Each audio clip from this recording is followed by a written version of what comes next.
Jangan lupa subscribe di YouTube channel Metro TV News dan juga nyalakan notifikasinya.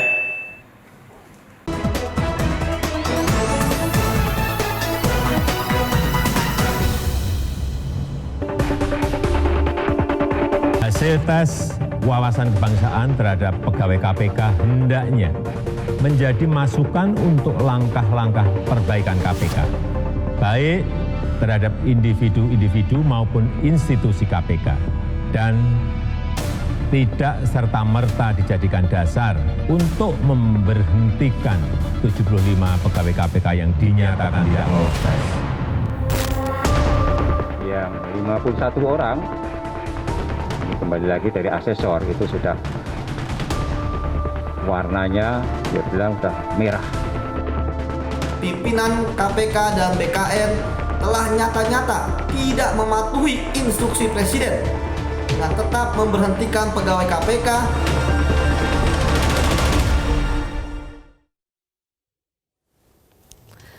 Halo, selamat malam pemirsa. Anda kembali menyaksikan Prime Talk Tajam Mendalam bersama saya Zilvia Iskandar. Komisi Pemberantasan Korupsi memutuskan 51 pegawainya tidak layak menjadi aparatur sipil negara atau ASN. Mereka yang tak lolos dinilai memiliki rapor merah dalam tes wawasan kebangsaan dan sudah tidak dapat dibina lagi.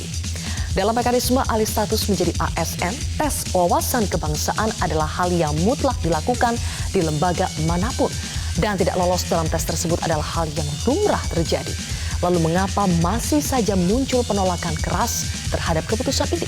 Benarkah pimpinan KPK dan Badan Kepegawaian Nasional telah mengabaikan instruksi Presiden terhadap hasil tes wawasan kebangsaan? Inilah Prime Talk selengkapnya. Berusaha mengakhiri polemik tes wawasan kebangsaan, Komisi Pemberantasan Korupsi atau KPK akhirnya mengeluarkan keputusan terhadap nasib 75 pegawai KPK terkait alih fungsi status menjadi aparatur sipil negara. Dalam keputusan yang dihasilkan rapat antara pimpinan KPK bersama BKN, Menpan RB dan Menkumham diputuskan 24 pegawai KPK yang tidak lolos tes wawasan kebangsaan masih bisa mengikuti pembinaan sebelum diangkat menjadi ASN.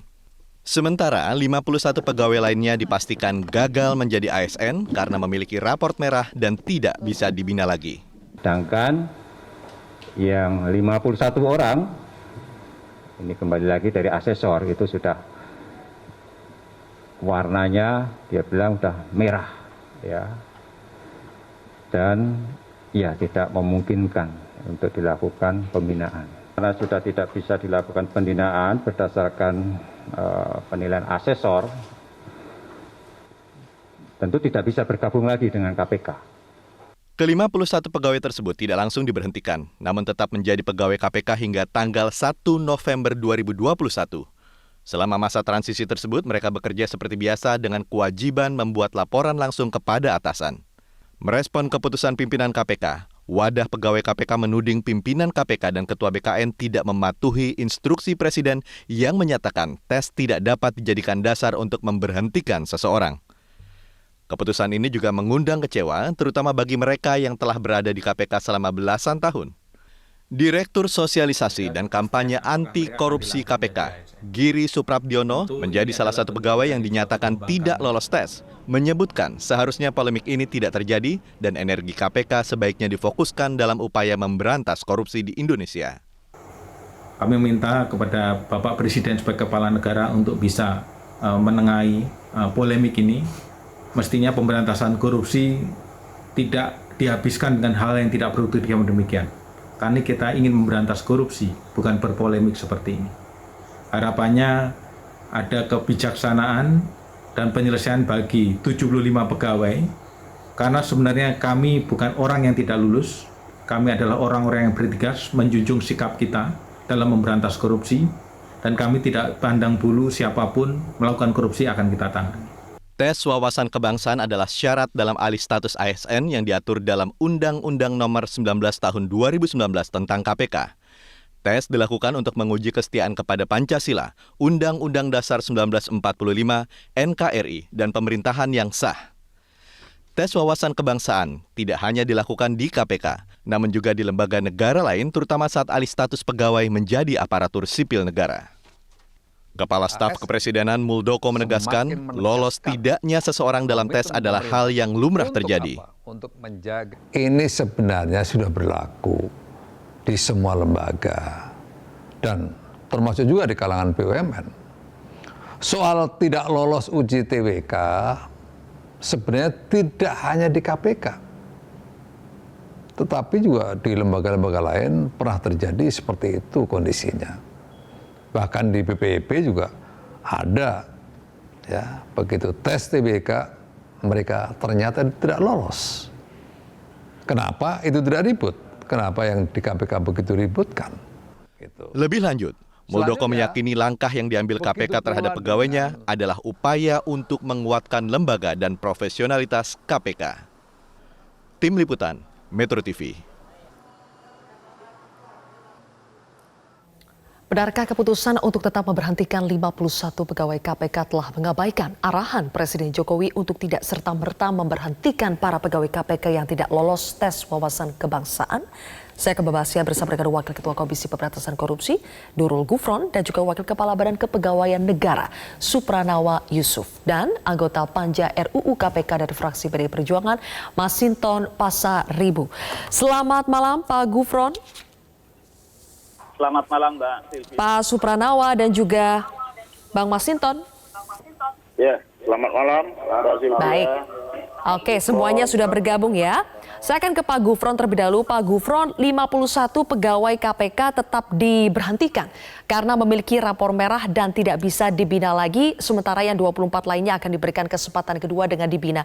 Saya ingin tanya dulu Pak Gufron, sebetulnya kesimpulan bahwa 51 pegawai KPK ini memiliki rapor merah, apakah dinilai dari tidak lulusnya tes wawasan kebangsaan saja atau ini sudah akumulatif dari beberapa indikator lainnya, Pak? Sebagaimana kami umumkan pada tanggal 5 Mei yang kemudian melahirkan status pegawai KPK ada yang memenuhi syarat dan tidak memenuhi syarat. Yang tidak memenuhi syarat sebanyak 75 orang. Kemudian kemarin tanggal 25 Mei berdasarkan arahan dari Presiden bahwa tidak serta-merta menjadi dasar pemecatan atau pemberhentian, maka kami berkoordinasi dengan Kemenpan dan BKN. Di situ baru kami membedah apakah dari 75 sebagaimana arahan Presiden tidak serta-merta diberhentikan, maka kami kemudian bongkar kembali untuk kemudian ditelisik apakah masih memungkinkan untuk kemudian dibina atau tidak. Dan itu KPK tidak memiliki tool, karena itu kami berkoordinasi dengan Kemenpan maupun BKN, karena BKN yang melakukan asesmen TWK. Itu yang terjadi.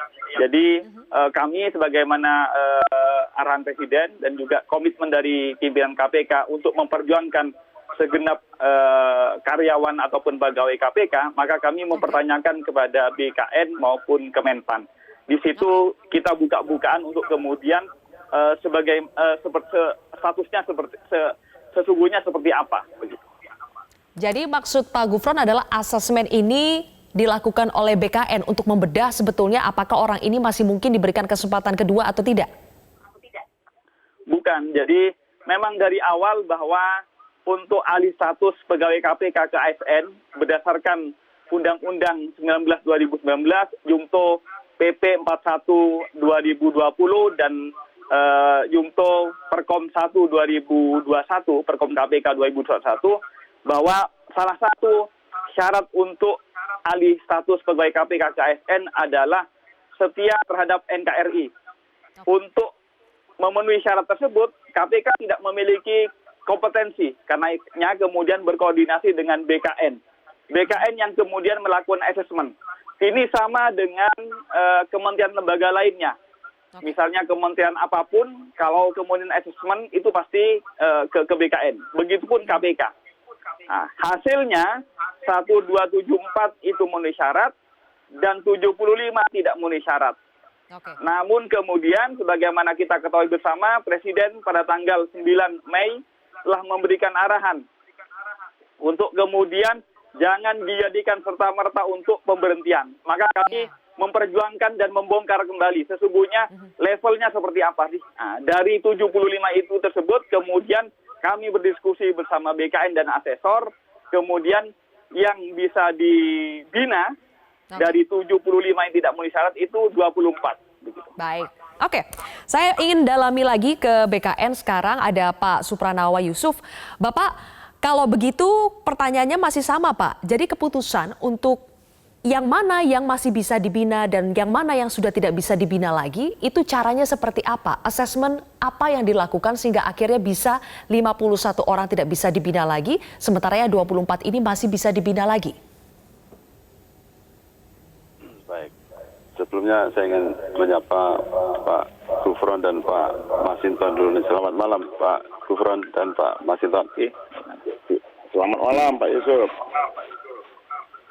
Ya, jadi ada 3 item utama yang dinilai dalam asesmen, yaitu yang pertama terkait dengan kesetiaan dan ketaatannya terhadap Pancasila, Undang-Undang Dasar 1945, NKRI, dan pemerintahan yang sah. Yang kedua, kita melihat dari sisi pengaruh, ya, artinya apa yang nilai-nilai apa yang dimiliki oleh seseorang dan pengaruhnya seperti apa kepada orang lain atau kepada kelompok yang lain. Dan yang ketiga adalah aspek pribadi atau individu, jadi hal-hal yang terkait dengan minat atau keyakinan, kepercayaan pribadi. Itu tiga poin yang menjadi dasar kita, Mbak. Oke. Dan ternyata Pak Yusuf setelah di-assess lagi, yang 51 ini sudah tidak bisa dibina lagi ya? Karena misalnya terkait dengan ideologi Pancasila misalnya, sudah tidak bisa lagi dikembalikan ke ideologi Pancasila atau bagaimana sih sebetulnya?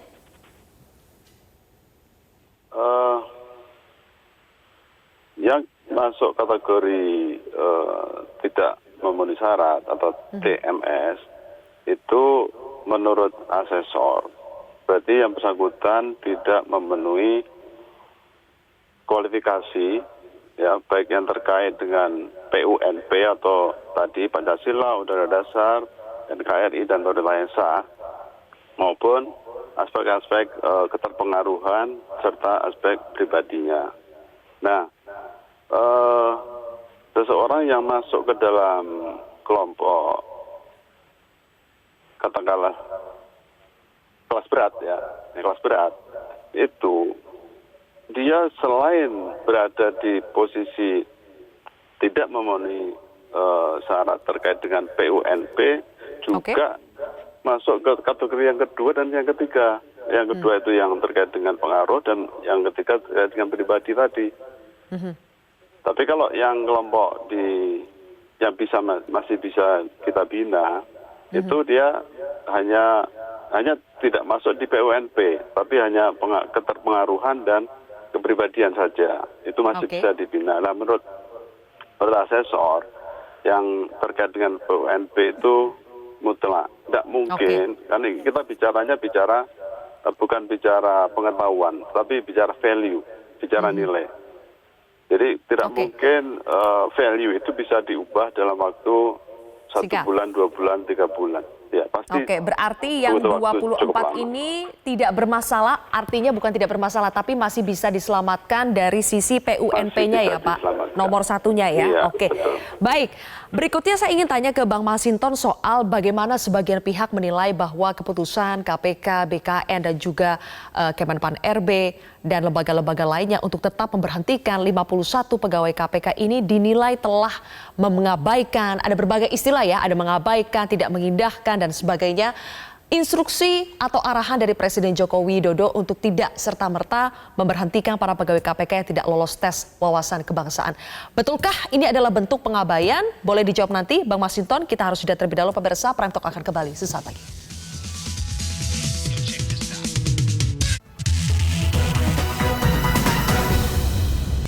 Anda kembali bersama kami di Prime Talk pemirsa. Sekarang saya ingin ke Bang Masinton Pasaribu. Bang Masinton, jadi keputusan untuk tetap memberhentikan 51 pegawai KPK ini telah mengabaikan arahan Presiden Joko Widodo atau tidak?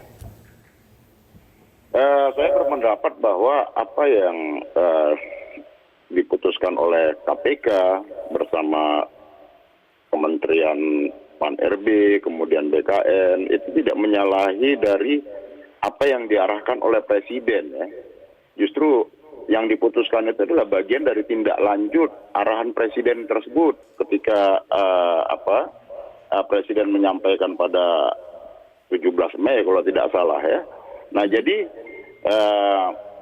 Presiden menegaskan agar tes wawasan kebangsaan ini, kalau saya memaknainya ya, tidak menjadi ajang yang sangat subjektif, suka atau tidak suka ya. Nah, agar itu dihindari. Nah, menurut saya itu sudah dilakukan lah. Nah, kemudian dari 75 Presiden kan juga minta supaya dicari formulanya, jangan serta-merta tidak meluluskan yang 75 ini. Nah, kemudian kan sudah di follow up ya. Kalau dalam saya melihat tadi penjelasan yang disampaikan Pak Gufron maupun Pak Yusuf dari BKN ya, itu sudah merupakan langkah menindaklanjutin dari arahan Presiden. Sehingga dari 75 itu kemudian dilakukan pendalaman lagi sehingga 24 bisa dibina dan kemudian 51 ternyata rapornya merah dan tidak bisa diapa-apakan lagi lah, kira-kira begitu. Nah, tentu yang disampaikan Presiden adalah tetap dengan sesuai koridor persyaratan yang diatur dalam perundang-undangan, baik undang-undang ASN maupun dalam peraturan pemerintah nomor 41 tahun 2020 tentang pengalihan status pegawai KPK menjadi ASN tersebut. Baik, jadi sebetulnya tidak ada aturan yang dilanggar di sini dan tadi seperti kata Muldoko bahwa sebetulnya tidak lolos tes wawasan kebangsaan adalah hal yang biasa saja atau hal yang lumrah. Tapi Bang Masinton, kenapa ini menjadi hal yang seolah-olah tidak biasa di mata publik? Karena ini adalah statusnya pegawai KPK yang selama ini bertugas menyelidiki kasus-kasus korupsi sehingga ada timbul-timbul kecurigaan bahwa ini adalah upaya untuk melemahkan KPK. Bagaimana tanggapan Anda?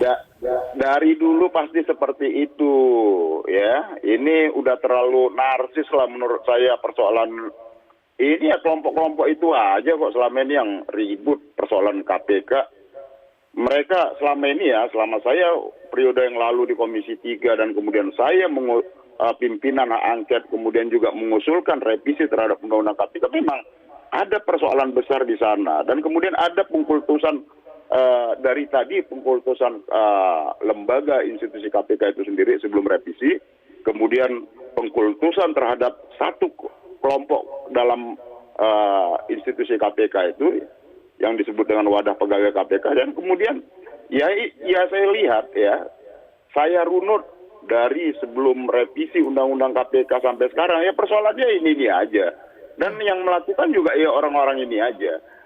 Ada banyak menurut saya ya persoalan seperti ini ya terhadap pegawai lainnya ya di luar KPK, tapi ekspos pemberitaannya kan tidak seperti ini. Nah menurut saya ya sudahlah, ini kalau tidak lulus, ya tidak memenuhi syarat, ya sudah terima saja itu sebagai kenyataan. Kalau kemudian ketika dilakukan tes tadi ya persiapkan diri dong harusnya. Tidak ada ruang diskusi di sana. Di sana adalah tes.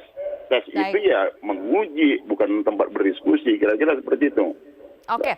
Pak Gufron, apakah Anda sepakat bahwa sebetulnya ini adalah pembentukan opini yang sengaja dimainkan oleh kelompok itu-itu saja, orang-orang itu-itu saja yang selalu mengatakan bahwa segala macam upaya itu adalah bentuk pelemahan terhadap KPK, termasuk memberhentikan 51 pegawai KPK yang sudah sekian tahun dan termasuk senior bekerja di KPK?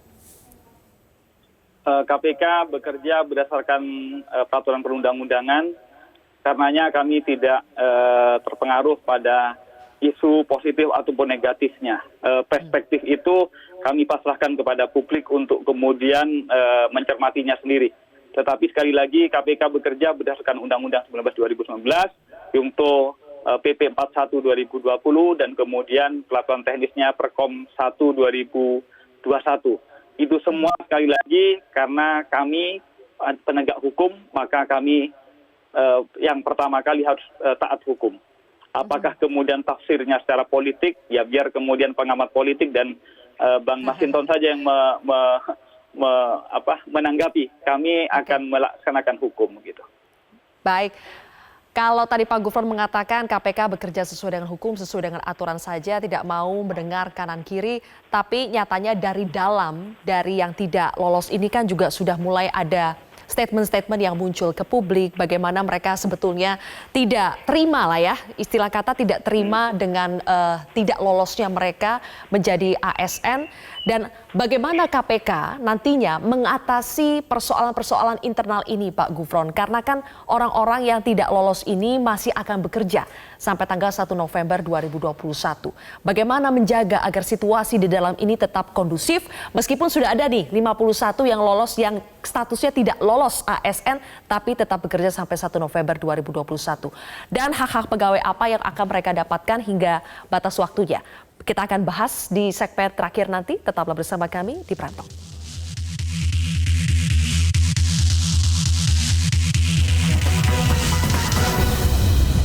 Anda kembali bersama kami di Prime Talk, pemirsa. Saya ingin kembali ke Pak Yusuf dulu. Pak Yusuf, nanti langkah berikutnya yang akan diambil kepada 24 pegawai KPK yang masih bisa dibina ini apa Pak? Dibinanya bagaimana? Jadi gini Mbak Sylvia, 24 pegawai yang akan dibina itu kan statusnya belum ASN. Ya. Jadi oleh sebab itu belum menjadi domainnya BKN maupun Kementerian PAN dan RB. Ya, dia masih menjadi tanggung jawab dari KPK untuk melakukan pembinaan. Ya, jadi kami nggak ikut di dalam proses itu. Oke, berarti hak-hak pegawai untuk yang 51 dan 24 ini juga tetap akan dipenuhi ya Pak, sampai nanti statusnya jelas? Oh ya, itu juga kembali ke aturan internal KPK, Mbak. Karena masih statusnya pegawai KPK kan, sebelum diberhentikan mereka yang tidak memenuhi syarat atau TMS itu statusnya saat ini masih menjadi pegawai KPK. Pak Yusuf, meskipun ini menjadi domain KPK, apakah dalam pelaksanaannya nanti BKN tetap akan mengawasi atau mendampingi?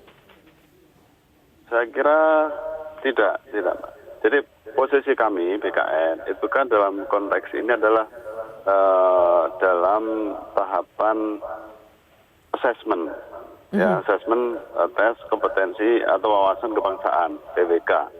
Jadi hasilnya ya kami serahkan kepada KPK, tindak lanjutnya juga menjadi tanggung jawab KPK, walaupun sesuai dengan arahan Presiden, KPK, Menpan dan Kepala BKN diminta untuk saling berkoordinasi untuk mencari solusi terhadap yang kemarin 75 orang itu.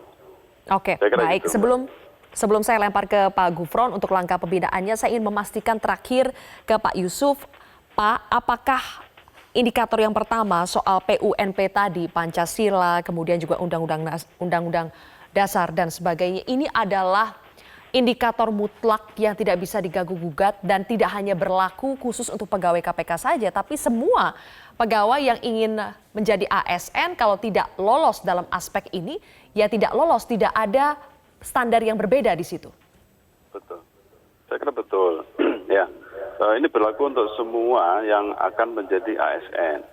Nah, ada perbedaan bagi calon PNS atau calon ASN yang di luar KPK dengan yang dari KPK. Kenapa? Kalau yang di luar KPK itu pada umumnya mereka entry point, jadi baru lulus dari kuliah atau dari sekolah, dan itu tesnya levelnya adalah tes pengetahuan. Jadi wawasan, murni wawasan. Tapi kalau untuk pegawai KPK ini kan levelnya beda, karena beliau-beliau itu sudah punya jabatan, punya pengalaman yang cukup, jabatan cukup tinggi, sehingga level tesnya pun juga kita bedakan.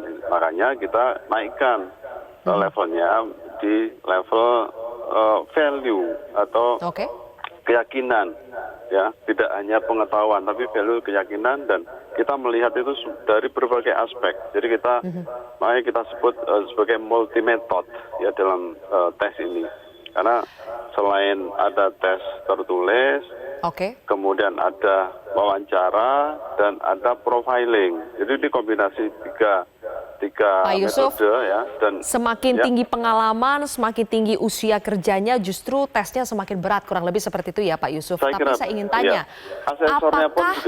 apakah pengalaman, kemudian sepak terjang selama bekerja, jasa-jasa prestasi itu semua jadi tidak dipertimbangkan ketika yang tes wawasan kenegaraan ini, wawasan kebangsaan ini tidak lolos? Apakah semuanya menjadi hilang, semua jasa pengalamannya selama ini menjadi hilang?